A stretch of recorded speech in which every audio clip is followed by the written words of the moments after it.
Question बताओ आगे आके थोड़ा सा भाई, जल्दी आप क्वेश्चन बताएंगे। आदि पुराण किस धर्म से संबंधित? बीच वाले कोई नहीं बोलेंगे, एप्लीकेशन वाले आप बोल सकते हैं। आदि पुराण जैन धर्म। कुरान इधर आगे सुनाई नहीं दे रहा, जल्दी आओ अरे नहीं पीटेंगे तुमको, आओ ना, पीटना रहेगा वहां जाके नहीं पीट देंगे, यहाँ आके सुनाओ, यहाँ आके सुनाओ ना, पीटना रहेगा तो वहां आके नहीं पीट देंगे। हाँ बस नहीं है, नहीं पीटेंगे आपको। महात्मा बुद्ध की पूरी जीवनी किस किताब में है?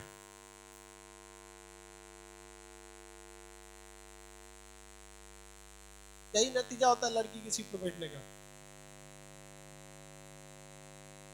बताओ भैया एप्लीकेशन वाले, महात्मा बुद्ध की पूरी जीवनी की चर्चा किसमें है?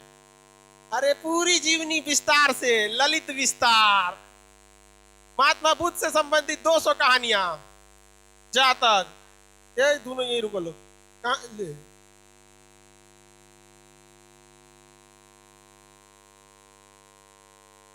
सबको कोई फर्क नहीं पड़ता किसको बोले किसको नहीं। चले जाइए बैठिए आप। जातक ग्रंथ में किसमें है? जातक, ठीक है। चलिए, गर्ल्स के पीछे वाले सीट पे जो बैठते हैं ना, वो सीट एकदम रिस्की सीट है। देखिए लड़की सबका कोई ठीक नहीं होता है कि सोमवार को अगर 400 आएगी सब ना, मंगल को हो सकता है 150 ऐसे, अब बुध को 800 चलाएगी सब। उन लोग का कोई सीक्वेंस नहीं होता है, इसलिए वो सीट छोड़ के बैठेंगे। अब आगे बढ़ाते हैं। देखिए हमने आपको जैन साहित्यों के बारे में बता दिया, बौद्ध साहित्य के बारे में बताया। ऐसा नहीं है कि केवल इतना ही जैन साहित्य है और इतना ही बौद्ध साहित्य है, इसके बारे में और भी जानकारी पूछता है कि त्रिपिटक की रचना कब हुई थी, या फिर इसमें आपका जैन धर्म में भी पूछेगा कि जैन संगीतियां कब हुई थी, बौद्ध संगीति कब हुई थी। संगीति का मतलब होता है सम्मेलन, बट वो टॉपिक जो हो जाएगा ना, स्पेशली वो जैन धर्म से रिलेटेड हो जाएगा, ना कि जैन धर्म के किताबों से रिलेटेड हो जाएगा। इसलिए इसके बारे में एक बार और आपको चर्चा करने को मिलेगा आगे जाके। लेकिन यहाँ आप लोग को जैन साहित्य और बौद्ध साहित्य में कोई दिक्कत नहीं है, किसी को कोई दिक्कत नहीं है। अब हम लोग कौन से साहित्य की ओर बढ़ते हैं? ब्राह्मण साहित्य। कौन सा साहित्य? ब्राह्मण साहित्य। तो ब्राह्मण साहित्य को हम हिंदू धर्म से रिलेटेड कह सकते हैं। ब्राह्मण साहित्य किससे संबंधित? हिंदू धर्म। देखिए हिंदू धर्म में सबसे बड़ा एक चीज क्या है, रिस्ट्रिक्शन ये है कि धार्मिक पूजा पाठ ब्राह्मण ही करा सकते हैं। हालांकि ऋग्वेद में ऐसा नहीं था। ऋग्वेद की शुरुआती काल में क्या कहा गया था कि जाति का निर्धारण उसके काम के आधार पर किया जाना चाहिए। यदि आपकी जाति किसी दूसरे को शिक्षा देने की है तो आप ब्राह्मण हैं प्रारंभिक नियम के हिसाब से। लेकिन बाद में क्या होने लगा कि जाति का निर्धारण उसके वंश के आधार पर हो गया कि पंडित जी का बेटा पंडित जी ही बनेंगे, जबकि शुरुआत में ऐसा नहीं था। वो जब हम वेद आपको अभी पढ़ाएंगे तब आपको ऐसे बताएंगे। वेद के शुरुआती काल में ऐसा था। तो हम लोग अब कौन सा धर्म देखते हैं? ब्राह्मण धर्म। ब्राह्मण धर्म को ही, ब्राह्मण जाति को ही पूरे धर्म में क्रियाकलाप करने की क्या चीज है? कॉपीराइट, मतलब मोनोधिकार, मोनोपोली, मोनोधिकार नहीं मोनोपोली, मतलब उनके सिवा दूसरा नहीं करा पाते।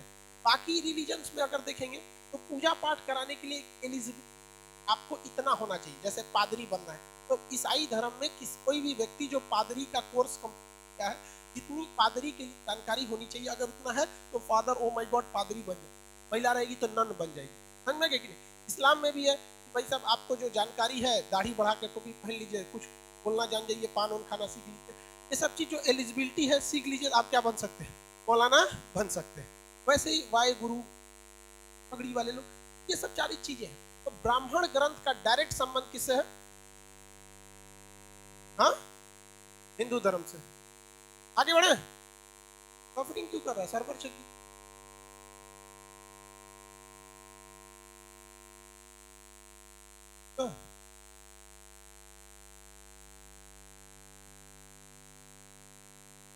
तो आपका मोबाइल में किसी किसी के खास मोबाइल में प्रॉब्लम हुआ हो, सर्वर ठीक है। एक्चुअली हम एक जगह रुक गए हैं ना, तो लड़कों को लगता है कि हम मतलब बफरिंग कर रहा है। अरे यार बोल तो, हम ऐसे चलते रहे हैं। ले अब नहीं ना बफरिंग, हाँ करा, ठीक हो गया। अरे बकलोल कहीं का, ठीक हो गया यहाँ पे। एक से एक होशियार है सब, कह रहा है ठीक हो गया। अरे ठीक था ही। चलिए उसको लगा ठीक है। अब स्टार्ट करते हैं हम आगे की टॉपिक। कौन सा? ब्राह्मण ग्रंथ के बारे में। ब्राह्मण ग्रंथ का सीधा संबंध किस धर्म से? हिंदू धर्म। हिंदू धर्म में सबसे प्रमुख किताब जो शुरुआत में लिखी गई थी वेद, और वेद को अच्छे ढंग से पढ़ने के लिए बनाया गया था उपवेद। उपवेद के बाद वेदांत, वेदांत के बाद वेदांग, वेदांग के बाद आपका आया था ब्राह्मण ग्रंथ। तो केवल वेद तो डायरेक्ट समझ में नहीं आएगा, किसी को वेद नहीं समझ में आएगा। इसलिए देखिए हम लोग को वेद पढ़ना भी नहीं है पूरी तरह से, वेद में क्या है बस वेद के बारे में जानकारी रखना। तो वेद आपने कितना सुना है? 4 वेद सुना है। 5वां वेद किसे कहते हैं? पुराण को। पुराणों को हम क्या कहते हैं? 5वां वेद। हालांकि क्वेश्चन पूछेगा वेदों का वेद किसे कहते हैं, तो पुराण को कहा जाता है। वेद जो थी भैया, वेद की रचना जो थी ये किसी मानव ने नहीं किया, इसलिए इसे अपुरुषय कहते हैं। क्या कहते हैं? अपुरुषय। देखिए पुरुष शब्द जो होता है ना, संस्कृत में पुरुषार्थ का अर्थ अलग होता है। पुरुषार्थ का अर्थ ये नहीं होता है कि आप पुरुष और महिला में बांटता है। पुरुषार्थ का मतलब होता है किसी दूसरे के काम में आ सकते हैं या नहीं। जैसे शिक्षा दे रहे हैं तो पुरुषार्थ किसी, मतलब पुरुषार्थ एक अलग शब्द है, उसको महिला पुरुष से मत जोड़िएगा। तो क्या वेद की रचना किसी मानव ने किया है? नहीं। इसलिए वेद को हम क्या कहते हैं? अपुरुषेय। वेद को हम क्या कहते हैं? वेद हो गया, इसकी रचना कहा जाता है कि मानव ने नहीं किया था, इसलिए मानव के हिसाब से ये क्या होगा भैया? अपुरुषेय। ये नहीं किया, किसी को कोई दिक्कत नहीं, अपुरुषेय हो गया मानव यहाँ पर। तब इसने लिखा किसने? वेद व्यास तो महाभारत उन्होंने लिखा। वेद व्यास तो उन्होंने लिखा था, महाभारत को लिखा था वेद व्यास ने। वेद को कृष्ण द्वैपायन वेद व्यास, इसकी रचना किसने किया? कृष्ण द्वैपायन वेद व्यास। और वो जो महाभारत लिखा था उसे किसने लिखा था? वेद व्यास, महर्षि वेद व्यास। तो वो वेद व्यास दूसरे थे और ये वेद व्यास दूसरे हैं, दोनों में अंतर है। समझ में आया? तो इसकी रचना तो किए नहीं है क्योंकि भगवान ने तो किया नहीं था, इसको संकलन किया गया है। भगवान के उपदेशों को क्या किया गया है? लिख के संकलन कर दिया गया। किसमें किया गया? संकलन किया गया। तो इसका संकलन मतलब कलेक्शन, संकलन। संकलन किसने किया है? कृष्ण द्वैपायन, कृष्ण द्वैपायन वेद व्यास। आगे वेद व्यास जोड़ देंगे, कृष्ण द्वैपायन वेद व्यास। संकलन करता कृष्ण द्वैपायन वेद व्यास। आगे बढ़ जाते हैं, किसी को कोई दिक्कत नहीं। शुरुआत में वेद 3 थे, बाद में एक और जोड़ के टोटल कितने हो गए? 4। कितने हो गए? 4। हालांकि जो चौथा वेद था अर्थर वेद, इसे बहुत बाद में लिखा गया है। तो तीनों वेद की रचना होने के लगभग 400 से 500 साल का गैप हो गया इस वेद को लिखने में। इस गैप में 5-6 पीढ़ियां चली गई, जिस वजह से शुरुआत में वेद 3 ही थे, इसलिए वेद त्रयी कहा जाता। त्रयी मतलब 3। तो आज ना 4 वेद हैं। आज कितने वेद हैं? 4। तो 4 वेद आज हैं, 4 वेद, लेकिन पहले कितने थे? 3। तो वेद त्रयी। वेद मतलब क्या था भैया? किताब। वेद त्रयी, त्रयी मतलब क्या हो गया? 3। अब क्वेश्चन आएगा कौन सा वेद है जो वेद त्रयी में नहीं है? तो सिंपल सी बात है, कौन सी वेद नहीं? कौन सा वेद? अर्थर्ववेद। अर्थर्ववेद की रचना कब हुई थी? बहुत बाद में हुई। अर्थर्ववेद की रचना बहुत बाद में हुई, इसलिए इसे वेद त्रयी में नहीं रखते। 2 वेद कौन बोलता है? बेवकूफ। टाइप तो कम से कम एप्लीकेशन वाले सही से किया करो। म्यांमार में क्या हो रहा है सर, उसको बता दीजिएगा भाई। म्यांमार की बात यूट्यूब पर होगी, अभी एप्लीकेशन पर पढ़ाई की बात। म्यांमार में से जो आंग सान सू की को हटा दिया, वो का वहाँ पे भारत सरकार को एक तत्काल एक्शन लेना चाहिए, क्योंकि उसका जो सेना प्रमुख है उसे थोड़ा चीन के फेवर में है और आंग सान सू की भारत के फेवर में है यहाँ पे। खैर चलिए आगे देखते हैं हम लोग, इतिहास वाली चीज है इसमें। देखा वेद त्रयी तो समझ में आ गया। कितने वेद मेनली? 4। अभी 4 वेद का नाम याद रखेंगे। कौन कौन सा भैया? ऋग्वेद, सामवेद, यजुर्वेद, अर्थर्ववेद। ऋग्वेद, सामवेद, यजुर्वेद, अर्थर्ववेद, ये चारों याद रहेंगे ना। अब इसमें आपका हमेशा ना एक ही बार में मत सोच लीजिएगा कि एक ही बार में सब बता देंगे ना, तो अभी आप भाग जाएंगे क्लास में से, या फिर कल क्लास आने का इच्छा नहीं करेगा। चलिए एक बार हम ट्रेलर दिखाते हैं वेद के बारे में पढ़ना क्या। जैसे पहला वेद क्या है? ऋग्वेद। कौन सा वेद? ऋग्वेद। अब भाई साहब ऋग्वेद का ज्ञाता पूछेगा तो ऋग्वेद का ज्ञाता होत्री। इसका ब्राह्मण ग्रंथ पूछेगा तो ऐतरेय ब्राह्मण ग्रंथ और कौस्तिकी। इसके उपवेद पूछेगा तो आयुर्वेद। उपवेद का ज्ञाता पूछेगा तो प्रजापति। अब आप कंफ्यूज हो जाएंगे कि नहीं हो जाएंगे? अब एक के बारे में 4 पूछेगा। हर वेद का एक ज्ञाता है, हर वेद को अच्छे से समझने के लिए उसका एक उपवेद है और उस उपवेद का एक ज्ञाता है।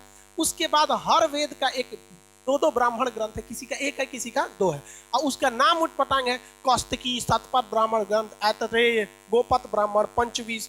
अजीब नाम है? अजीब नहीं है, हम लोग जिससे फेमिलियर नहीं रहते हैं वो हमें अजीब लगता है। वही जो पंडित जी को देखिएगा मंत्रों का उच्चारण ऐसा करते हैं जैसे लगता है उनके लिए खेल है, हम लोग से उटपटांग हो जाएगा, पर ये नहीं पता आदमी, नहीं हो पाता ना वो। तो इसलिए आपको शुरुआत में थोड़ा थोड़ा चल के पढ़ना है। सबसे पहला वेद कौन सा था? ऋग्वेद। इसमें मंत्रों की संख्या बहुत ज्यादा थी, जिसे ऋचाएं कहा जाता है। इसमें 10 भाग हैं जिन्हें हम लोग क्या कहते हैं? मंडल कहते हैं। क्या कहते हैं? मंडल। कितने टोटल कितने भाग हैं? 10 भाग। 10 भाग हैं इसमें। हालांकि इसमें सबसे ज्यादा संख्या में ऋचाएं यानी श्लोक है, इसलिए इसे ऋचाओं की वजह से इसे क्या कहा जाता है? ऋग्वेद कहा जाता है। ऋग्वेद में मंत्र वगैरह की बहुत ज्यादा चर्चा है। इसमें एक गायत्री मंत्र सबसे ज्यादा फेमस है। गायत्री मंत्र किस भगवान से संबंधित है? गायत्री भगवान किस गायत्री? हाँ, सूर्य भगवान। गायत्री भगवान नहीं, गायत्री मंत्र किससे संबंधित है? सूर्य भगवान। आप लोग सुने होंगे गायत्री मंत्र सब लोग। ओम भूर्भुवस्वः तस्य वितुर्वरेण्यम भर्गो यो, ओम भूर्भुवस्वः तस्य वितुर्वरेण्यम नो यो यो न प्रचोदयात्। अरे हमारे दिमाग से उतर गया, लॉकडाउन में भुला गया। ओम भूर्भुवस्वः तस्य वितुर्वरेण्यम भर्गो देवस्य नो। अरे यार मेरे दिमाग से कैसे उतर गया? अरे सोचा मेरे दिमाग से कैसे उतर गया ये? अरे तो कोई इलाज कर, डॉक्टर के पास अपॉइंटमेंट बुक करना चाहिए मेरा। हमसे ये सब भूलता नहीं है। लॉकडाउन में सोचा मैं मंत्र कैसे भूल गया, असल में रिवाइज नहीं हो पाया लॉकडाउन में मंत्र वगैरह। तो खैर कोई, तो ये आपका ऋग्वेद की चर्चा। ऋग्वेद में कौन से मंत्र की चर्चा है? गायत्री मंत्र की चर्चा है। इसको बहुत कई लोग देखेंगे ना, लाख लाख बार मतलब इसका वो होता है गायत्री मंत्र। इस ऋग्वेद में बहुत सारी जानकारी दी गई है। शूद्र वगैरह की चर्चा किसमें सबसे पहले आई है? ऋग्वेद। शूद्र शब्द की चर्चा किसमें आई है? ऋग्वेद। ऋग्वेद के शुरुआती भाग में ये कहा गया था कि कोई भी व्यक्ति की जाति का निर्धारण उसके किसके आधार पर किया जाएगा? हाँ, कर्म के आधार पर किया जाएगा। लेकिन आगे जाकर ये अर्थर्वेद जब आगे आया, उत्तर वैदिक काल जब ये सब खत्म हो गया, आगे जाके इसे किस आधार पर कर दिया गया? वंश के आधार पर। किसके आधार पर? वंश के आधार पर। किसके आधार पर? वंश के आधार। एक और वेद बताइए, सामवेद। कौन सा? सामवेद। सामवेद जो है ये संगीत से संबंधित है। किससे संबंधित है? संगीत। सामवेद संगीत, नाम से स्पष्ट है। ऋग्वेद मंत्र वगैरह से, सामवेद संगीत। ये यजुर्वेद। उसके बाद यजुर्वेद। यजुर्वेद किससे संबंधित है? युद्ध और यज्ञ से। युद्ध और यज्ञ से। युद्ध और यज्ञ से। किसी को कोई दिक्कत नहीं है? युद्ध तथा यज्ञ से संबंधित है। आगे बढ़ जाए, किसी को कोई दिक्कत नहीं है? युद्ध तथा यज्ञ से। या से युद्ध, या से यज्ञ, सभी से। स से संगीत, स से सामवेद। उसके बाद कौन सा था? अर्थर्वेद। अर्थर्वेद। इसमें क्या चीज है? जादू टोना वशीकरण, किसी पे सास बहू में झगड़ा नहीं जम रहा है तो मंत्र दे दीजिए। किसी का पति नहीं मान रहा है उसको तो एगो मंत्र दे दीजिए। ऐसे करके होता है ना। ये बड़ी खतरनाक एक को जादू टोना होता है यहाँ पे। ये सब की चर्चा किसमें है? अर्थर्वेद में। तो इसमें जादू टोना वशीकरण इत्यादि की चर्चा किसमें है? अर्थर्वेद में। तो पहले ओवरव्यू आप इन चारों वेद को समझ गए। युद्ध होने से पहले कौन सा वेद पढ़ा जाता था? हाँ, यजुर्वेद। यज्ञ से पहले यानी यजुर्वेद में ही सारे यज्ञ के प्रावधान है। युद्ध में क्या क्या नगाड़ा बजेगा, कैसे क्या होगा, कैसे मतलब वो नहीं देखते हैं ऐसे बाहुबली वाला ऐसे खून चढ़ाता है बलि जदा, ये सब चीज किसमें है? यजुर्वेद। यजुर्वेद। अर्थर्वेद में जादू टोना वशीकरण ये वो जितना सोखा वगैरह वाला चीज है सब इसी में है। बाबा रहमानी वगैरह ट्रेन वरन में सभी सब की चर्चा बहुत मिलती है। देखते हैं तब सारा चीज किसमें है? अर्थर्वेद। अर्थर्वेद में पटना के बारे में बड़ा उटपटांग बोला गया है। अर्थर्वेद में पटना को अछूतों की भूमि कहा गया है, पाटलिपुत्रा की जगह को। और इसके गंगा जल का कोई खास महत्व नहीं है। इसकी चर्चा आगे जब हम आर्य का पढ़ाएंगे तो बताएंगे। वहां पर आर्यों के राजा जो थे गौतम राहुगढ़, वो जब यहाँ इसे आर्य बनाने आए थे, आर्यीकरण करने आए थे, तो उनका जो मुंह में एक आग की ज्वाला लिए थे, वो आग की ज्वाला गंडक नदी पार करते समय मुंह से गिर गई थी, जिस वजह से वो आगे नहीं बढ़े थे। एक्चुअली आर्य समाज जो थे ना, वो संस्कृत बोलते थे, खुद को श्रेष्ठ कहते थे कि हम देवताओं की भाषा बोलते हैं, इसलिए वो पूरे समाज को संस्कृत सिखाने गए थे, अर्थात पूरे समाज को आर्य बनाने गए थे, अर्थात आर्यीकरण करने के लिए गौतम राहुगढ़ गए थे। लेकिन उनके साथ, गौतम राहुगढ़ के साथ एक घटना हो गई। वो गंडक गंडक नदी पार नहीं कर पाए, क्योंकि उनके पास मंत्र में ऐसी जादू थी कि उसमें आग की ज्वाला रखे थे, और वो आग जो थी बुझती नहीं थी। लेकिन एक दिक्कत है कि एक बार आग की ज्वाला बुझ जाएगी तो फिर दोबारा जलाने के लिए मंत्र दोबारा करना पड़ेगा, ये सब काम जानता। तो वो ऐसे ही पूरे यूपी बिहार छपरा उपरा पार करते आ गए, आरा बक्सर ये सब हिल गए। और जब ये सोनपुर के पास आए तो गंडक नदी में तैरने गए तो मुंह में घुस गई। बहुत भयानक है गंडक नदी, श्राप दे के चल गई थी अछूतों की। इसलिए आप देखेंगे कोई भी यहाँ का गंगा जल नहीं मांगता होगा आपसे। हाँ, सिमरिया वहाँ पटना का खत्म हो जाता है, सुल्तानगंज से लेते हैं, बनारस से गंगा जल ले लीजिए, वही गंगा जल यहाँ पे भी है ना। यहाँ पे तो यहाँ का कुछ खास महत्व नहीं है। और वैसे भी पटना वाले ने गंगा को बहुत गंदा किया, बहुत ज्यादा गंदगी है यहाँ पर। मतलब पूरे नाला का पानी को विदाउट एनी ट्रीटमेंट छोड़ दिया जाता है गंगा में। हालांकि कम से कम कुछ तो ट्रीटमेंट करना चाहिए भाई, पानी में कुछ टिटकिरी टिटकिरी कुछ तो क्लोरीन उरीन डाल के साफ करके भेजना भाई। गंगा नदी में पूरा इसी कचरा डाल देते हैं।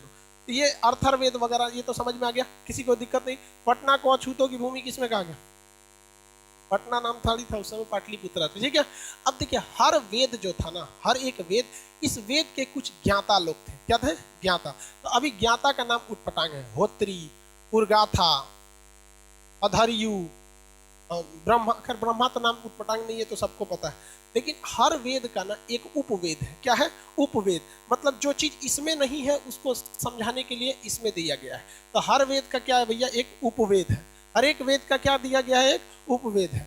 तो उपवेद मतलब क्या है कि वेद को और अच्छे से ढंग से समझने के लिए एक तो उपवेद बना दिया गया है। तो ऋग्वेद का उपवेद जो है आयुर्वेद है। कौन सा है? आयुर्वेद। ऋग्वेद का उपवेद आयुर्वेद है। कौन सा है? आयुर्वेद। ऋग्वेद का आयुर्वेद, ऋग्वेद का आयुर्वेद, याद रहेगा। ऋग्वेद का आयुर्वेद। सामवेद का, सामवेद में क्या गाया जाता है? गाना। क्या गाया जाता है? गाना। तो गंधर्व वेद। कौन सा वेद? गंधर्व वेद। कौन सा वेद? गंधर्व वेद। किसी को कोई दिक्कत नहीं है, आगे बढ़ जाए। और उसके बाद यजुर्वेद। यजुर्वेद में क्या है भैया? युद्ध करना है और यज्ञ करना है। युद्ध में सबसे फेमस हथियार कौन से होते थे? धनुष। कौन सा? धनुष। तो धनुर्वेद। कौन सा? धनुर्वेद। युद्ध में धनुष था तो कौन सा वेद? धनुर्वेद। कौन वेद? धनुर्वेद। अर्थर्वेद, शिल्प वेद। कौन सा? शिल्प वेद। कौन सा वेद? शिल्प वेद। देखिए ध्यान से समझिए, इस अर्थर्वेद में, शिल्प वेद में, इसमें ही मेडिकल की भी चर्चा थी, दवा वगैरह के। शिल्प किसमें? अर्थर्वेद में। मेडिकल साइंस किसमें था? अर्थर्वेद। जादू टोना भी किसमें था? अर्थर्वेद में। इसी का उपवेद क्या है? शिल्प वेद। कौन सा वेद? शिल्प वेद। ये क्या चीज है? वेद है सब, और ये क्या है? उपवेद। वेद का उपवेद याद रहेगा, कंफर्म है? जो बताइए, चलिए एक बार देख लीजिए इसको। ऋग्वेद का आयुर्वेद, ऋग्वेद का सामवेद का सामवेद, यजुर्वेद,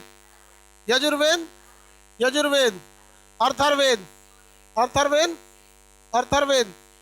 अब बताएंगे आप लोग, धनुर्वेद किस वेद का उपवेद है? धनुर्वेद, गंधर्वेद,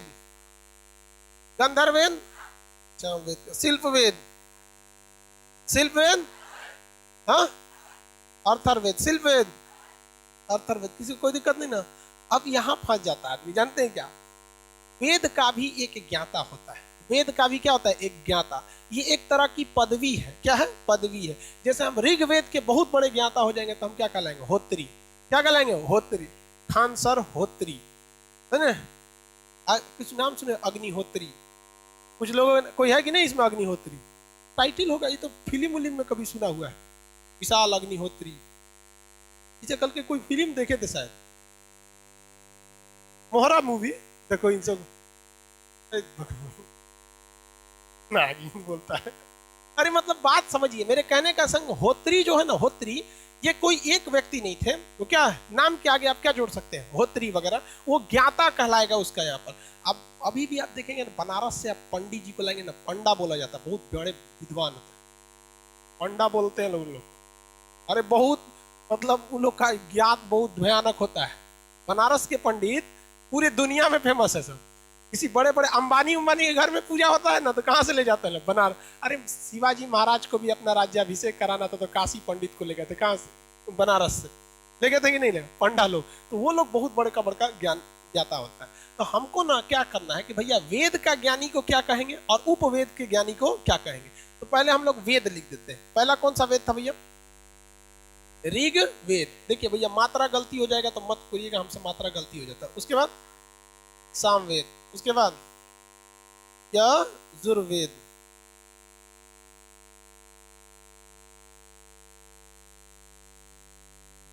अर्थर्वेद। अर्थर्वेद बताइए इसका उपवेद आयुर्वेद, इसका उपवेद आयुर्वेद। इसका संगीत है तो गाना गाएंगे गंधर्ववेद। कौन सा वेद? गंधर्ववेद। इसमें धनुर्वेद, धनुर्वेद। कौन सा वेद? धनुर। ये शिल्प वेद। कौन सा है? शिल्प वेद, शिल्प वेद। अब हम लोग इनके क्या देख लेते हैं, ये तो भैया वेद हो गए। अब इनके ज्ञाता को देख लेते हैं। इनका ज्ञाता इधर लिख देंगे और इनका ज्ञाता इधर लिख देंगे। एक ये सीक्वेंस याद रखेंगे, इसमें से प्रजापति, नारद, विश्वकर्मा, विश्वामित्र। देखिए इनका ज्ञाता क्या थे? प्रजापति, इनके नारद, नारद, इसे विश्वामित्र। इनके कौन थे? विश्वामित्र। अरे युद्ध करके मार और के अपना मित्र न बना लेता था आदमी। सिकंदर की जिसको जिसको हमला करता था मार और के उसे कह देता तुम मेरे मित्र बन जाओ, अगली लड़ाई में तुम मेरा साथ देना। समझ में गया? किसी को दिक्कत? नारद, ठीक है। प्रजापति, नारद। ये कौन सा हो गया? विश्वामित्र। क्या हो गया? विश्वामित्र। इसके ज्ञाता को विश्वकर्मा। देखिए आपके मटेरियल में भी लिखा होगा, ये लिखने की तो जरूरत नहीं है। लिखा है कि नहीं लिखा है? लिखा ही हुआ है आपने, अपने लोग नहीं लिखा है। आयुर्वेद का देखिए, यहां देखिए ये सीक्वेंस याद रहेगा ना। यहां एक सीक्वेंस में खड़े याद रखिए, प्रजापति, नारद, विश्वामित्र, विश्वकर्मा। प्रजापति, नारद, विश्वामित्र, विश्वकर्मा। एक खड़े याद कर लीजिएगा, होलसेल में उठा के चपका दे। प्रजापति, नारद, विश्वामित्र, विश्वकर्मा। आयुर्वेद के ज्ञाता को गंधर्ववेद के, धनुर्वेद के, शिल्प वेद के। हाँ ये ज्ञाता है। समझ में आ गया कि नहीं आएगा? लड़की लोग ध्यान से समझिएगा, ये जो ज्ञाता हम लिखे हैं ये ज्ञाता उपवेद के ज्ञाता है। ये मत सोचिएगा कि तो आगे में बढ़ रहा है।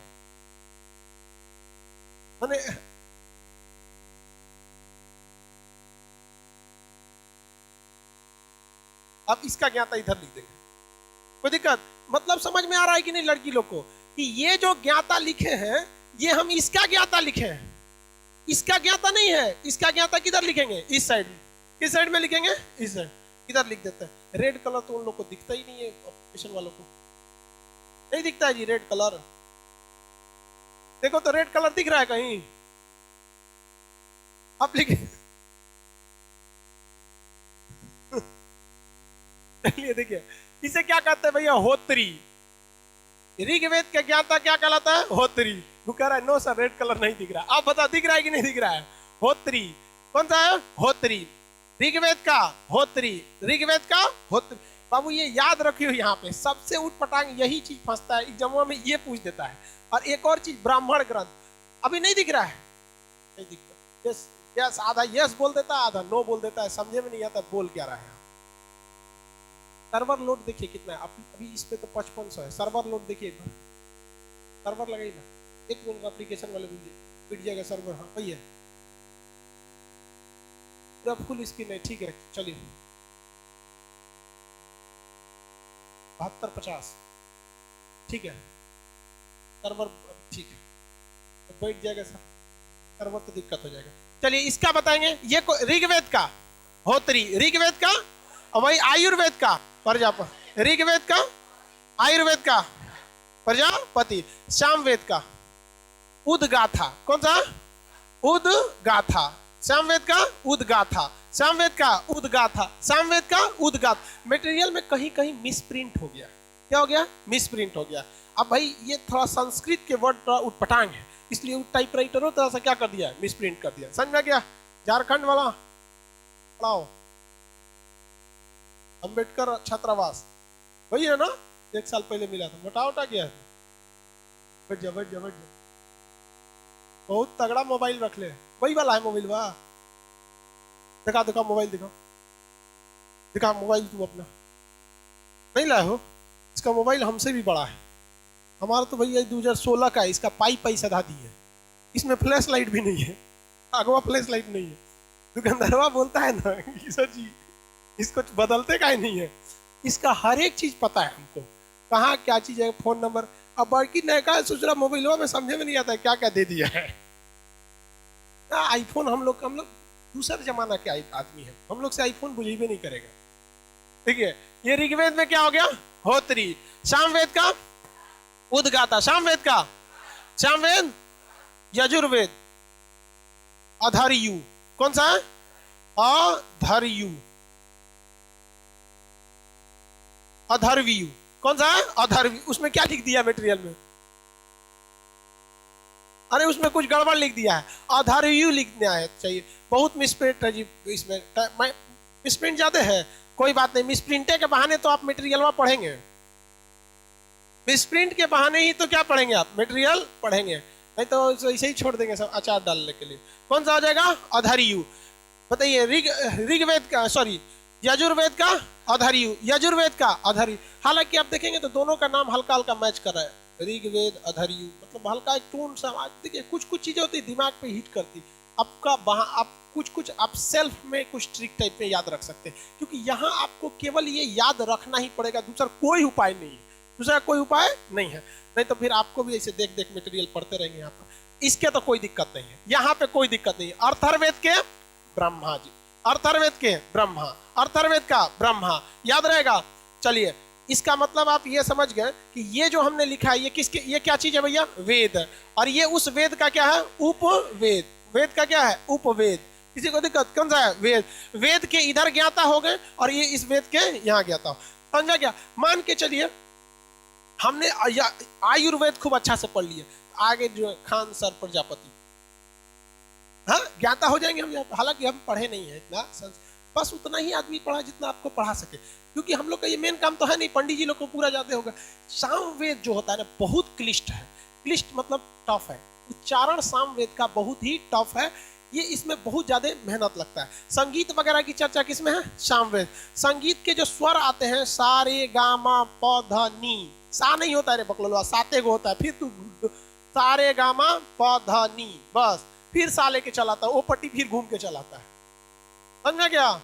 साते को होता है सा रे गा मा प ध नी, सा बोलेगा, वो संगीत वगैरह के लिए होता है। यहाँ पर एक ठो संगीत सिखाने वाला एक आया था, तो हम बोला कि हम संगीत सिखाते हैं सर, अच्छी बात है, ठीक है हमको भी सिखा दोगे तो आपने टीचर को लेके आया जो गाना सिखाता था, कैसे स्वर निकाला जाता है। आधा घंटा बाद ना वो हमसे कुछ नहीं बोला, तो कोचिंग था जहाँ गाना सिखाया जाता, उनको जाके बोला ना खान सर का आवाज जो एकदम फटल बांस है, इनका कोई उपाय नहीं हो सकता।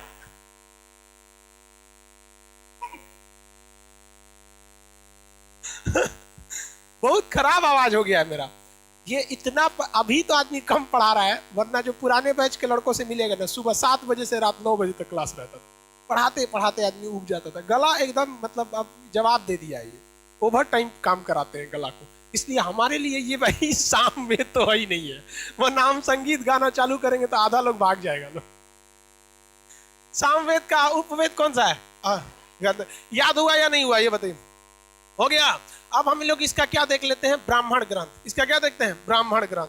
ब्राह्मण ग्रंथ, इसको हर वेद का क्या चीज है, एक एक ब्राह्मण ग्रंथ। अब भैया ब्राह्मण ग्रंथ जो है वो वेद का ब्राह्मण ग्रंथ है, न कि उपवेद का ब्राह्मण ग्रंथ। जो भी ब्राह्मण ग्रंथ है ना वो किसका है, वेद का है। किसका है, वेद का। यानी ऋग्वेद का ब्राह्मण ग्रंथ होगा कि इसका भी ब्राह्मण ग्रंथ है, नहीं उसका नहीं है, केवल किसका है भैया, वेद का है। तो ऋग्वेद का ब्राह्मण ग्रंथ कैसे ट्रिक याद रखेंगे, देखिए ध्यान से बता देते हैं। ऋग्वेद का ब्राह्मण ग्रंथ एक है, क्या है, एक। हालांकि एक नहीं है, ऐतरेय और कास्तिकी, ऐतरेय और कास्तिकी। ऐतरेय ब्राह्मण ग्रंथ किसका है, ऋग्वेद का। एक किताब का नाम है ऐतरेय, किताब का नाम क्या है, ऐतरेय। और ब्राह्मण ग्रंथ तो होगा ही भैया, तो हिंदू धर्म से रिलेटेड। और एक किताब का नाम है कौस्तुकी। तो ऐतरेय और कौस्तुकी, ऐतरेय और कौस्तुकी। ऐतरेय और कौस्तुकी में जो जो श्लोक लिखे गए हैं, जो जो मंत्र लिखे गए हैं, वो ज्यादातर रिलेटेड किससे है, ऋग्वेद। इसलिए ऋग्वेद को और अच्छे से देखिए। ऋग्वेद अगर आपको समझ में नहीं आ रहा है तो ऋग्वेद को और अच्छा से समझना है तो आयुर्वेद पढ़ लीजिए। और आयुर्वेद भी नहीं समझ में आ रहा है, ऋग्वेद से आयुर्वेद नहीं, तो ऋग्वेद का ब्राह्मण ग्रंथ कौन कौन सा, ऐतरेय और कौस्तुकी, ऐतरेय और कौस्तुकी, ऐतरेय और कौस्तुकी किसका है? ऐतरेय और कौस्तुकी ऋग्वेद, ऐतरेय और कौस्तुकी। पंचविश जो है वो किसका है? सामवेद, पंचविश सामवेद, पंचविश, पंचविश, पंचविश, ऐतरेय ऋग, लिखना पड़ेगा वरना नहीं लिखेंगे तो आपको दिमाग से कर, इसको दूसरे पेज पे लिखेंगे, इधर तो जगह ही नहीं बचा।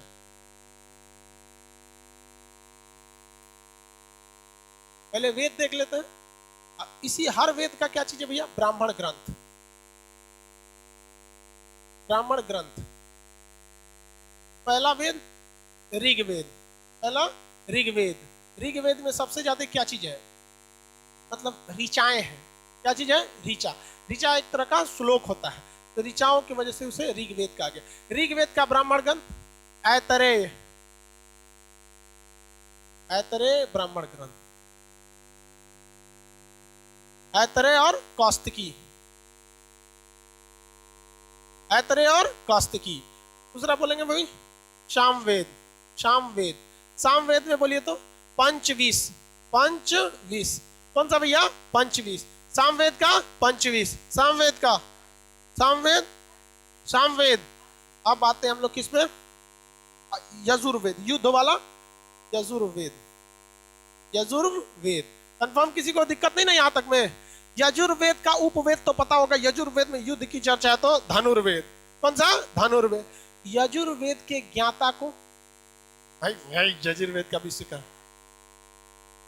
हाँ कौन सा? यजुर्वेद। भैया हम यजुर्वेद का बोल रहे हैं। अधर्यु, अधर्यु। कौन सा? अधर्यु।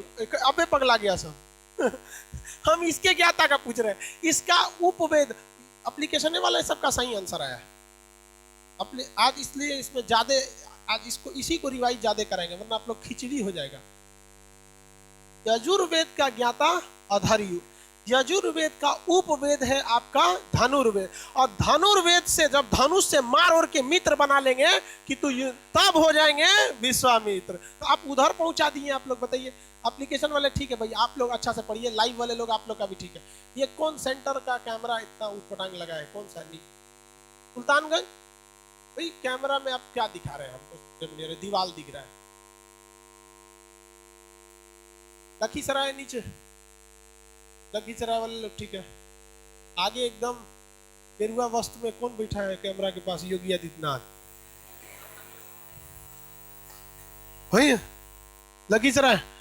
आप कैमरा सही है, ठीक है ठीक है। चलिए आगे देखिए। यजुर्वेद जो है ये है आपके कौन सा भैया? यजुर्वेद। यजुर्वेद का उपवेद वगैरह तो बता दिए। इसके जो ब्राह्मण ग्रंथ होंगे वो देखिए, यहाँ पे ऐतरेय है तो यहाँ पे ऐतरेय, यहाँ पर है आपका तैतरेय और सतपथ। तैतरेय यहाँ पे क्या है? ऐतरेय, यहाँ पे तैतरेय। वहां पे क्या था? ऐतरेय, यहाँ पे तैतरेय। यहाँ ऐतरेय, यहाँ पे तैतरेय। और सतपथ, सतपथ, सतपथ ब्राह्मण ग्रंथ, सतपथ ब्राह्मण। और क्या लिख दिए? सतपथ। तो भाई हम भाषा गलती लिख देते हैं, उसको आप नहीं देखें। देखिए जो युद्ध कीजिएगा तो सारे पथ पर, पथ मतलब क्या होता है? रास्ते। तो युद्ध करेंगे तो दुश्मन के जितने रास्ते हैं सबको बंद कर देंगे। सबको क्या कर देंगे? बंद कर देंगे। तो तैतरेय ब्राह्मण ग्रंथ और सतपथ ब्राह्मण ग्रंथ, तैतरेय और सतपथ, तैतरेय और सतपथ। यज बताइए इसका यजुर्वेद, ऋग्वेद का ब्राह्मण ग्रंथ ऐतरेय और ऐतरेय और ऐतरेय और ऐतरेय और कौस्तुकी। शॉर्टकट में इसे क्या कहते हैं? एक। हाँ एक। अब भैया इसमें पंचविश में कौन सा ट्रिक बनाएंगे? एक तो ये है पंचविश, याद रखना पड़ेगा। क्या करें? पंचविश। इसमें क्या है भैया? इसमें सतपथ और तैतरेय। पूरा सत, सत नहीं बोलते हैं। युद्ध में आपको 100% सफलता मिलनी चाहिए। युद्ध तभी जीतेंगे जब आपको 100%, 100% मतलब क्या होता है? 100%। प्रतिशत हिंदी वर्ड है, इंग्लिश में उसे क्या कहते हैं? परसेंट। उर्दू में क्या कहते हैं? फीसद। होते ना 100% सही बोल रहे हैं, उर्दू में 100% सही बोल रहे हैं। तो 100% आपको सफलता युद्ध में मिलनी चाहिए। तो सत से सतपथ, अतः से तैतरेय। तो सतपथ ब्राह्मण ग्रंथ, तैतरेय ब्राह्मण ग्रंथ। सतपथ और तैतरेय, सतपथ और तैतरेय, सतपथ और तैतरेय, सतपथ और उसका शॉर्टकट एक। उसका 1, इसका 7। भैया युद्ध में तो 99% भी जीतेंगे, तो भैया 1% भी युद्ध का माहौल बदल सकता है। युद्ध और आंदोलन एक ऐसी चीज है ना कि कब मोड़ लेगी किस करवट किसी को नहीं पता चलता। आखिरी क्षण पे भी तेरा माहौल बदला जा सकता है, आखिरी क्षण पर। इसका आप एक जीता जागता एग्जाम्पल देख सकते हैं 26 जनवरी किसान आंदोलन। जिस तरह से प्लानिंग थी इसको दबाने की आंदोलन को, बेहतरीन ढंग से आंदोलन दब भी चुका, क्योंकि दीप सिद्धू के नेतृत्व में किसानों ने जो कांड किया, पूरी दुनिया से भारत से किसानों का मोह को क्या कर लिया गया, छीन लिया गया। लेकिन बस राकेश टिकैत ने आखिरी वक्त में कम माहौल वहां पे वो एगो विधायक साहब गलती कर दिए, कहे कि हम लोग आके मारेंगे हमारे आदमी, मतलब वो अलग मैटर है। लेकिन आप देखिए युद्ध का माहौल और आंदोलन का माहौल कब पलटता है किसी को नहीं पता। पूरी दिल्ली पुलिस तैयारी कर रही थी समेटने की, उसकी एक आंसू राकेश टिकैत की पूरी माहौल क्या कर दी, बदल दी। तो युद्ध में और आंदोलन में जब तक आपको 100% सफलता नहीं मिल जाती है, आप कभी भी निश्चिंत मत रहिएगा, कब्बो ससुरा माहौल पलट सकता है, कभी भी। इसका एक और एग्जांपल 1971 की लड़ाई में पाकिस्तान जो था लोनेवाला में घुसा था, क्योंकि वहां केवल 120 फौजियों की ड्यूटी थी और वहां पे 6000 फौजी को लेकर घुसा था। उसको लगा था कि जीत जाएंगे मार के चांदपुरी, भारत का मेजर चांदपुरी 2 दिए रात भर में। तो युद्ध में तभी सफलता मिलेगी और आंदोलन में तभी सफलता मिलेगी जब तक आपको 100% सफलता नहीं मिल जाती। कभी भी ये माहौल क्या हो सकता है, बदल सकता है, कभी भी रातों रात माहौल बदल सकता है। जापान जो था जिसने पूरी दुनिया को तबाह मार दिया था, पर्ल हार्बर दुनिया का सबसे बड़ा सैन्य अड्डा था, जहां सुबह 7 बजे जापान की वायुसेना घुसती है और 10 बजे तक तबाह करके आ जाती है। अमेरिका का सबसे बड़ा पर्ल हार्बर सैन्य अड्डा को जापान तबाह कर दिया और अमेरिकी राष्ट्रपति ने जापान से कहा कि ऐसा तुमने क्यों किया। कहा कि आप बहुत आगे जा रहे थे, हमारे पास 2 रास्ते थे, आपको बहुत हम आगे जाए या तो आपको थूर दे, हमने आपको थूर दिया। अब आप 150 साल तक हमारी बराबरी नहीं कर सकते, हम टेंशन फ्री अब दुनिया पे राज करें। ये लॉजिक था जापान का और रियलिटी भी यही थी, क्योंकि जापान जिस हिसाब से बढ़ रहा था उसे दबाने वाला केवल अमेरिका था, जापान जर्मनी भी नहीं था। अमेरिका उसे आने वाले 20 साल में दबा सकता था। तो जापान के राजाओं को सलाह दिया गया कि या तो आप अपनी रफ्तार को 4 गुनी बढ़ा दीजिए या तो अमेरिका को 50 साल ठोक के पीछे भेज दीजिए। ठोक के 50 साल पीछे भेज दिया। वो कहते हैं ना कि दिन खराब रहे तो ऊँट पे बैठे आदमी को कुत्ता काट लेता। अरे यार, परमाणु बम बनाने का कार्यक्रम चल रहा था, ऑपरेशन मैनहट्टन। ऑपरेशन मैनहट्टन को कामयाब होना था 1945 में नहीं, बल्कि वो और डिले होता, 1946, 48, 50 तक जा सकता था। लेकिन परमाणु बम का टाइम से पहले बना दिया सब। ऑपरेशन ट्रिनिटी जो व्हाइट सैंडी में किया गया था, वो आगे हिस्ट्री में आपको पढ़ाएंगे, वो सोचा पहले ही बन गया, वहां पे परमाणु बम बन के रेडी हो गया। और जितना उम्मीद किया गया था उससे 20 गुना ज्यादा तगड़ा निकला। वहां पे ले जाके हिरोशिमा नागासाकी में पटक दिया, जापान ठंडा गया। वरना हकीकत यही है कि अगर एटम बम नहीं रहता ना तो जापानी आज दुनिया में जापान का बोलबाला रहता। और हम जो अंग्रेजी सीख रहे हैं ना, अंग्रेजी पूरी दुनिया को जापान धोया रहता, हम जापानी सीखते चाओ चाओ कहीं चाओ चाओ चाओ। तो युद्ध से बहुत खतरनाक चीज है, कब किधर करवट लेता है और आंदोलन कब किधर करवट लेता है किसी को नहीं पता। इसलिए युद्ध में जीतना है तो कितनी सफलता, 100%। तो स से सतपथ, अत से तैतरे, और यहाँ पर ऐतरे और कौस्तुकी। अब आते हैं कौन सा वेद आखिरी, अथर्ववेद। अरे अर्थर ना होगा जी,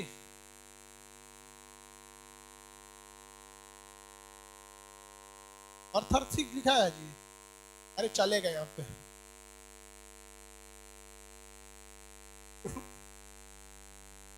एक तो कम लग रहा था। अर्थर्ववेद, अर्थर्ववेद के भैया पहले जानकारी बताइए, अर्थर्ववेद के ज्ञाता क्या कहलाते हैं, ब्रह्मा जी। अर्थर्ववेद का उपवेद शिल्पवेद, और शिल्पवेद के ज्ञाता को विश्वामित्र, विश्वकर्मा, क्या विश्व, ये तो पहले बता दिए। अब बच गए हमारा ब्राह्मण ग्रंथ गोपथ ब्राह्मण ग्रंथ। कौन सा, गोपथ, गोपथ ब्राह्मण ग्रंथ। कौन सा, गोपथ ब्राह्मण ग्रंथ। वैसे भी देखिए अर्थर्ववेद के ज्ञाता क्या थे, ब्रह्मा जी। और भैया ब्रह्मा जी सबसे बड़े भगवान, और गाय जो है भैया उसमें हर एक भगवान का वास होता है। ऐसा कहा जाता है ना, गाय एक ऐसे जीव है जिसमें हर एक जीव का, हर भगवान का वास होता है। इसलिए कहा भी जाता है कि घर का पहला रोटी गाय के, घर की पहली रोटी क्या कीजिए, गाय को। और ये परंपरा अभी भले कम हो गई है, बट जब आपको वैदिक काल जस्ट इसके बाद पढ़ाएंगे तो राजा का मुख्य काम था, किसी की गाय खो गई है तो क्या करना है, ढूंढ कर देना है। क्या करना है, ढूंढ कर देना है। हालांकि भरे आज के वक्त में डेयरी प्रोग्राम भारत का उतना सफल नहीं हो पा रहा है, ये अलग मैटर है। तो अब तो ये तो समझ में आ गया होगा, वेद समझ में आ गए। देखिए हम आपको पढ़ाए क्या क्या चीज। तो पहला तो हम आपको बताए हैं वेद, इस वेद का ज्ञाता बताए हैं, ज्ञाता बताए ना। वेद के बाद क्या बताए हैं? उपवेद, और इस उपवेद का ज्ञाता बताए हैं। उसके बाद ब्राह्मण ग्रंथ, ब्राह्मण ग्रंथ बताए हैं, ठीक है। अब देखिए वेद कितना भैया? 4, उपवेद भी 4, ज्ञाता भी 4, उसके भी ज्ञाता 4, और इसका बताइए कितना था? 6। अरे दूगो का दूगो था, एगो का एक था, गोपद और पंचवीस 2, और ऐतरे कौस्तुकी और तैतरे और सतपथ, टोटल 6। कितना हो गया? 4 4 8 4 12 4 16 6 22। ठीक है जी, 22 है ना। आज कितना नाम याद रखे आप लोग?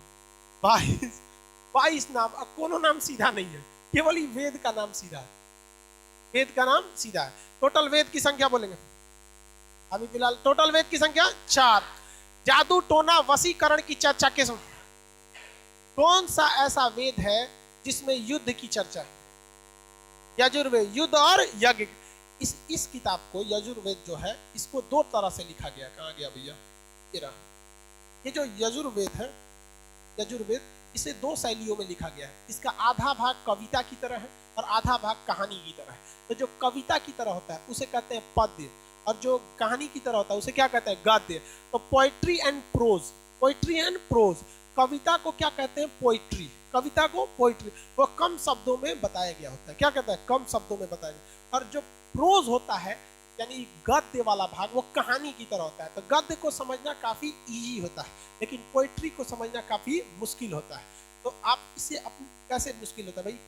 गद्य की चीजें होती है, यानी पोइट, प्रोज यानी जो कहानियां होती है वो बहुत विस्तार में लिखी रहती है, बहुत ज्यादा बातों को बता रही है, इसलिए उसके बारे में समझना इजी है। और जो प्रोज यानी जो पोइट्री यानी पद्य होता है उसको समझना मुश्किल होता है, क्योंकि उसमें बहुत कम शब्द होते हैं। जितना ज्यादा आप बोलिएगा लोग तो उतना ज्यादा आपके बारे में समझ जाएंगे, लोग तो उतना आपके बारे में समझेंगे। और जितना कम बोलिएगा उतना ही आपके बारे में लोग कम जानेंगे। इसलिए कोशिश यही कीजिए कि आप वही बोलिए जो दूसरा जानना चाहते, उतना ही बताइए जितना आप चाहते हैं कि आप इतना जान जाए, इससे ज्यादा आप मत जानिए। तो जीवन में हमेशा याद रखिएगा, जब लोग आपको पूरी तरह से जान जाते हैं आपकी वैल्यू देना छोड़ देते। तो इतना सस्ता मत बनाइएगा कि 2 कौड़ी पे लोग खेल कर चले। थोड़ा सा समझदार रहिएगा। इतिहास का मतलब ये नहीं होता है कि एसएससी, रेलवे, बीपीएससी में जाके रंग के चले आए, नौकरी लेके चले आए। नौकरी यार हम क्या बोलते हैं, आपको कंफर्म हो गया, बस संकल्प नहीं छोड़िएगा। लेकिन सबसे बड़ा चीज यह होती है ना, नौकरी तो आपकी हो जाएगी, ट्रेनिंग 1.5 साल में खत्म हो जाएगा, उसके बाद आपकी लाइफ। लेकिन जो चीज इतिहास आपको सिखाता है वो हर समय आपके काम आएगा, जीवन में हमेशा, हर चीज में। और जीवन में सोच रहा तो कबो को हर चीज मत बताइएगा लोग, ये सब चीज थोड़ा ध्यान रखेंगे। तो गद्य और पद्य दोनों की चर्चा किस में है भैया?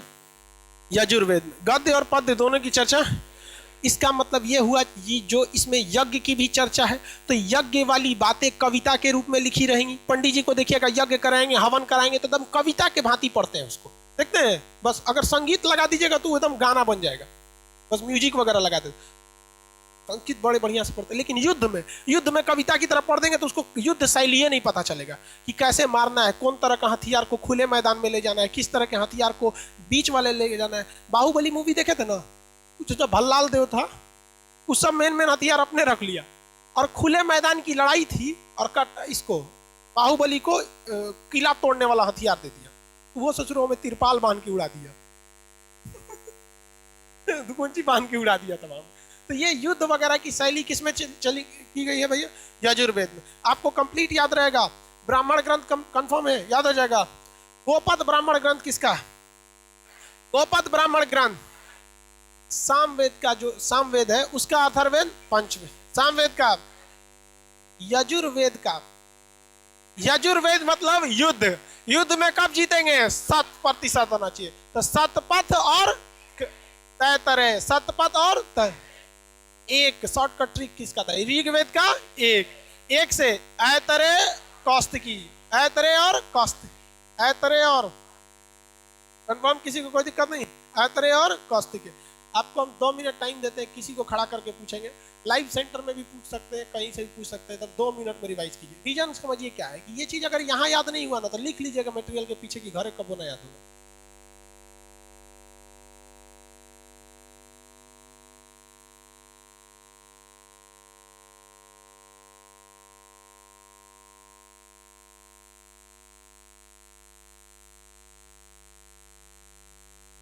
एप्लीकेशन वाले लोग अभी मत बोलिएगा बफरिंग हो रहा है, काहे नहीं बोल रहे हैं।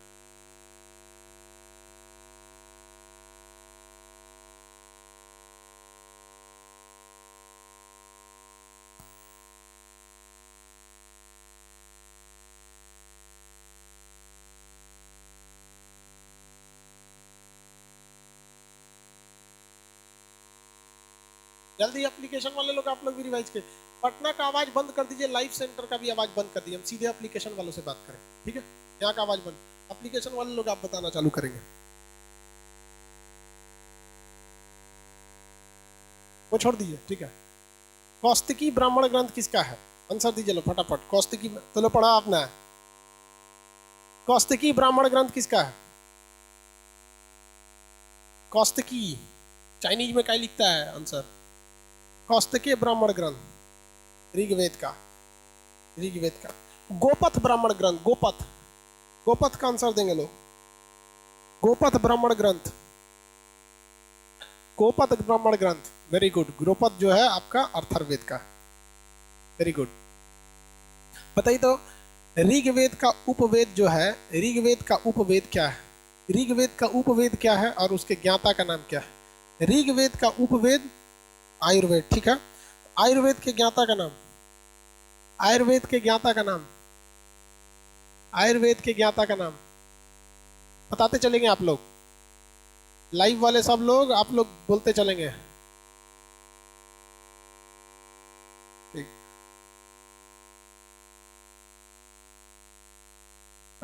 सुल्तानगंज में वो 3 लड़कियां बैठ के कोई चीज बतिया रही है तुम लोग?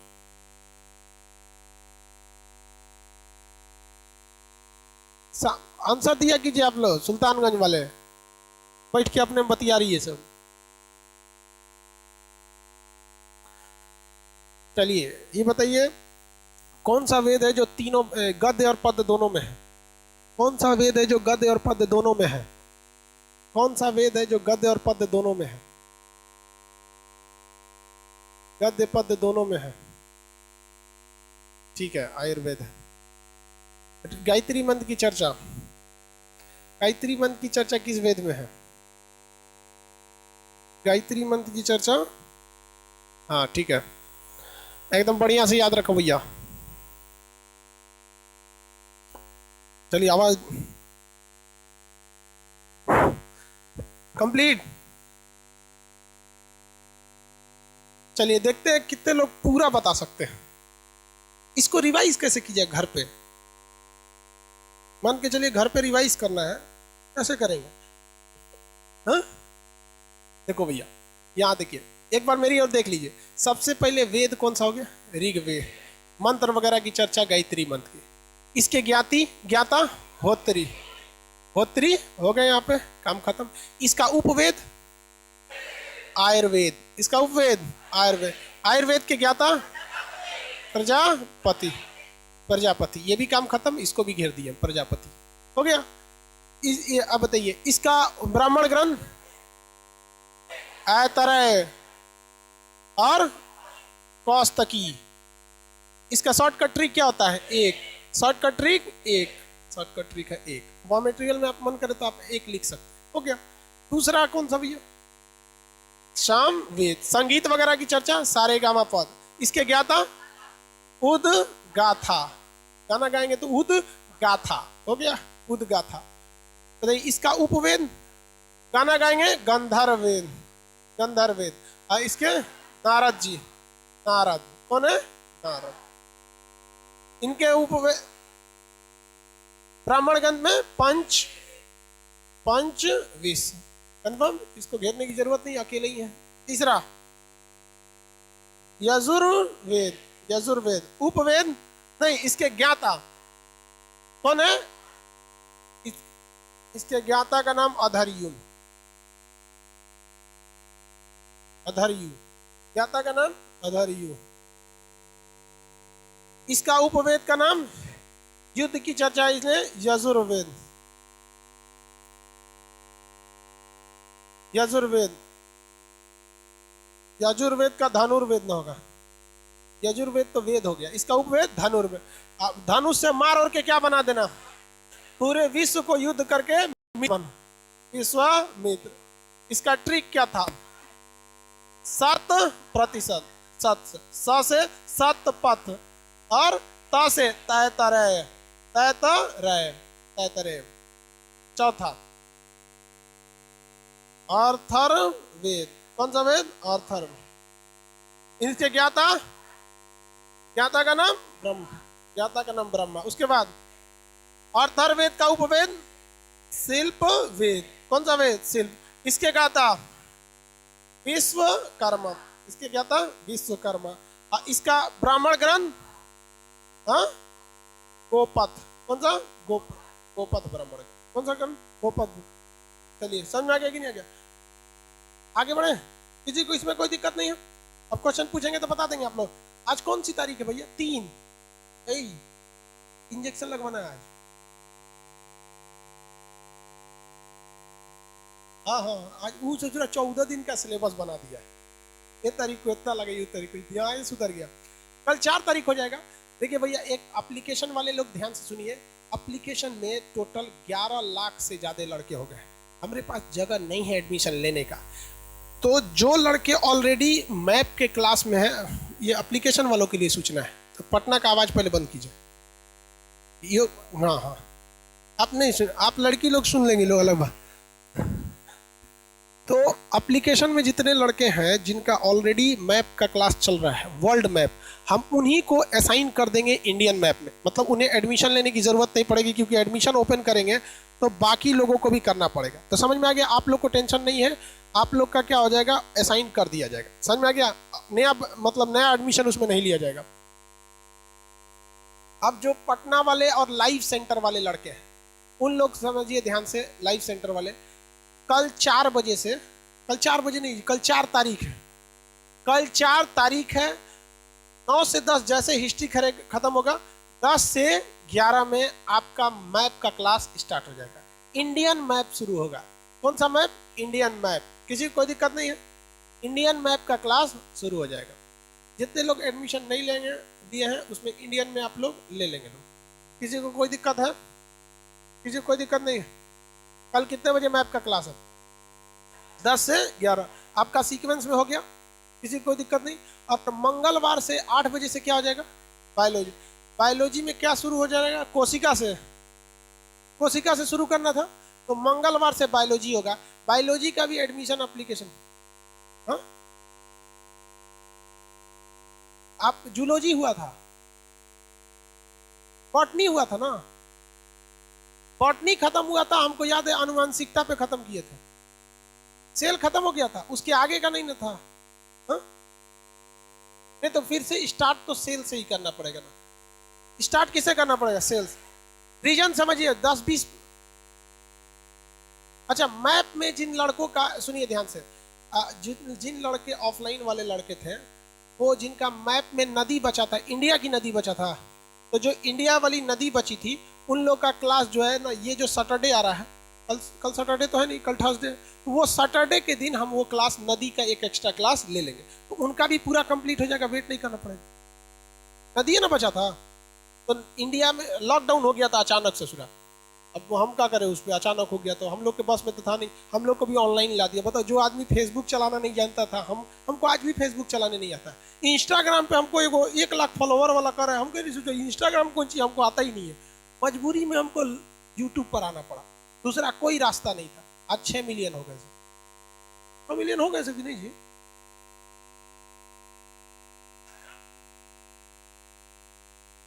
देख लेते हैं। 6 मिलियन होने हो गया होगा, 6 मिलियन होने में मैं कल तक हो जाएंगे। यहाँ पे भी कितने बचे हैं, 35,000 बचे हैं, पर डे 40,000 बढ़ते हैं, 6 मिलियन हो जाएगा। तो हमको मतलब कोई आइडिया ही नहीं था लॉकडाउन का, इस वजह से अचानक बंद हो गया। हम यूट्यूब पर आने के बाद भी हमको आज भी यूट्यूब का कुछ खास आइडिया नहीं हमको, उसमें दुकान को टैग लगाया जाता है, हैश टैग लगाया जाता है और उसमें डिस्क्रिप्शन लिखा जाता है। हमको कुछ नहीं आता है, यहीं क्लास में रहते हैं, चुपचाप वीडियो रिकॉर्ड करते हैं, उठा के ठोक के डाल देते हैं, जा चल जाओ। वहाँ पे इमरान खान को सजा देते हैं, कभी कुछ कुछ सजा देते हैं, पता नहीं कैसे चला गया 6 मिलियन, पता ही नहीं चला। तो आप लोग समझ में आ गया, किसी कोई दिक्कत नहीं। कल कितने बजे मैप पढ़ेंगे? 10। जिनका लॉकडाउन के पहले नदी छूटा था वो लोग को पढ़ा देंगे। और मैप वाले लोग, आप लोग ध्यान रखें, एप्लीकेशन पे मैप का एडमिशन नहीं होगा, जगह नहीं है, एप्लीकेशन ब्लास्ट कर जाएगा। हिस्ट्री का एप्लीकेशन पे बंद है। एप्लीकेशन वाले लड़के जिनका हिस्ट्री में बंद है, अपने भैया भाभी लोग को बता देंगे, एक दिन एप्लीकेशन पे हम एडमिशन देंगे लगभग आधे घंटे के लिए, और उसमें आधा घंटा मतलब वही 1-1.5 लाख एडमिशन और लेंगे, उसके बाद बंद कर देंगे एप्लीकेशन में, खत्म एप्लीकेशन। समझ में आ गया? चलिए बबनी लोग निकलेंगे, लोग कल मैप पढ़ेंगे, लोग बबुआ लोग नहीं निकले।